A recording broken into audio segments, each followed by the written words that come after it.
ఇస్తారు. ఇద్దరు హీరోలు కుర్రాళ్ళు అనుకున్నాను. ఇద్దరు ఎంత టీం వర్క్ చేశారు ఈ సినిమాకి. తరుణ్, నేను ఈ సినిమాలు అన్నీ చూసా. నువ్వు లేవు, సినిమా చూపిస్తామావా, నేను అభినందన సభ కూడా మా ఇంట్లో చేశాను. బాగా కష్టపడుతున్నావు.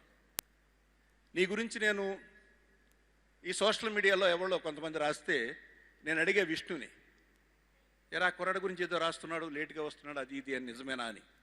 ఎందుకంటే అది నా బాధ్యత.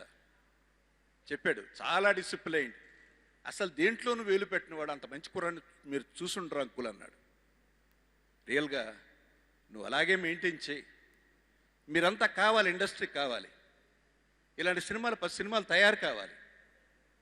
2 సినిమాలు హిట్ అవగానే, 3 సినిమాలు హిట్ అవగానే మేము ఆకాశంలో ఉన్నామని మీరు రేట్లు పెంచేసి అందుబాటులో లేకుండా అలా ఉండకండి. 10 సినిమాలు తయారవనివ్వండి. మీరు చేయాలి. మీకు ఒక్కొక్కళ్ళకి సంవత్సరానికి 4 సినిమాలు 5 సినిమాలు చేయగలిగిన స్టామినా ఉంది. మోహన్ బాబు సంవత్సరానికి ఎన్ని సినిమాలు చేసేవాడో తెలుసుకోండి. అలాగే రాజేంద్ర ప్రసాద్ ఎన్ని సినిమాలు చేసేవాడో చూడండి. ఒకే దర్శకుడితో 46 సినిమాలు 45 సినిమాలు చేసాడు మాలుడు. ఆ స్టామినా కావాలి మీకు. ఎందుకంటే పెద్ద హీరోలు లేనప్పుడు ముందు రాజేంద్ర ప్రసాద్ సినిమా తీస్తే మాకు సేఫ్ అనుకుని పరిగెత్తేవారు. అది కావాలి ఇండస్ట్రీలో. దానికి మీకే కాదు, ఈ జనరేషన్లో వచ్చిన కొత్త కుర్రాళ్ళందరికీ కూడా నేను ఇదే చెప్తున్నా. అవసరమైతే విష్ణు ఒకసారి సరదాగా వాళ్ళందరూ డిన్నర్కో దేనికో పిలు. వాళ్ళకి కొన్ని విషయాలు తెలియాలి, అది వాళ్ళ భవిష్యత్తుకు మంచిది.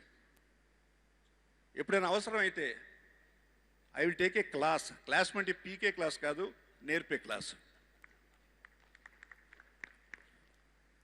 ఇక సినిమాలో మిగతా క్యారెక్టర్స్